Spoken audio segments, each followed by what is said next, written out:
Hey, this is Dylan from Stupid Raisins, and this is how to use Block Pop.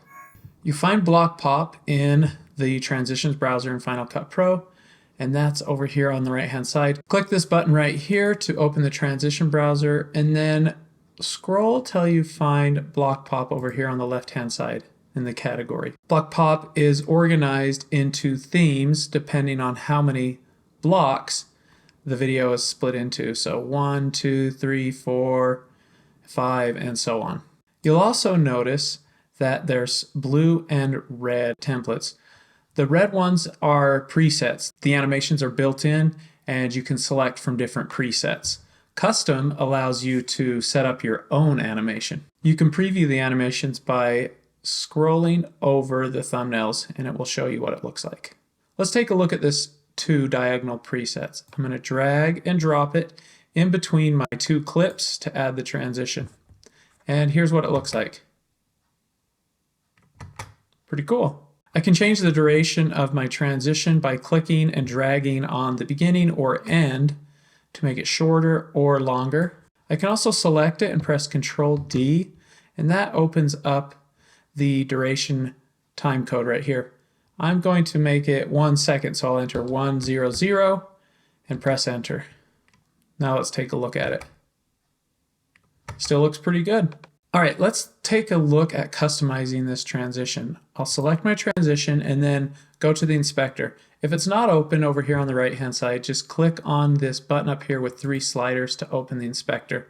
And the transition inspector shows up. You'll see that each of the preset templates has a ton of presets in it. This is great because then you can change the look of it really quickly.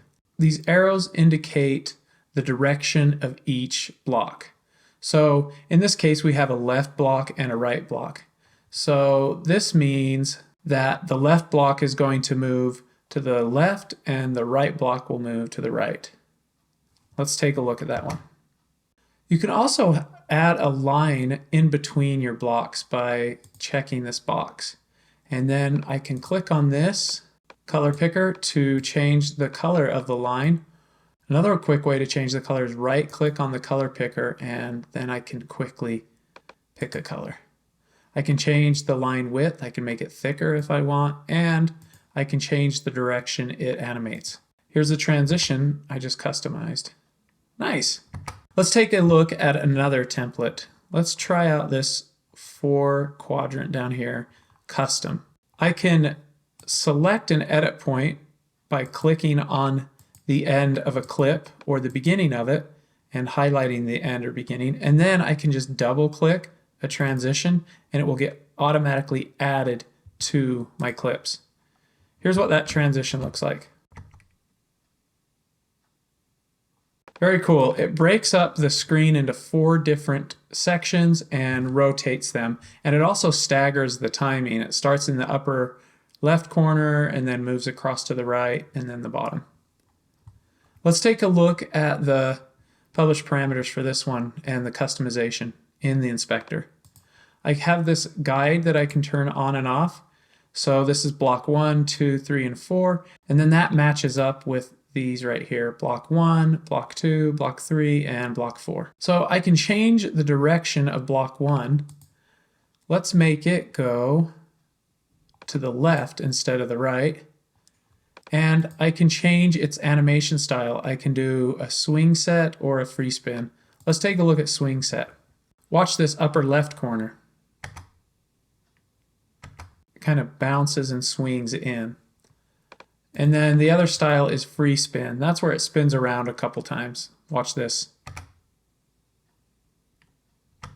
I can also change the timing. If I want it to start earlier, I'll move it to the left.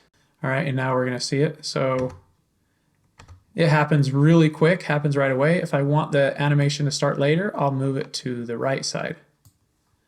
And here's what that looks like. It started much later than the others. You can customize the other blocks as well and create your own custom transition.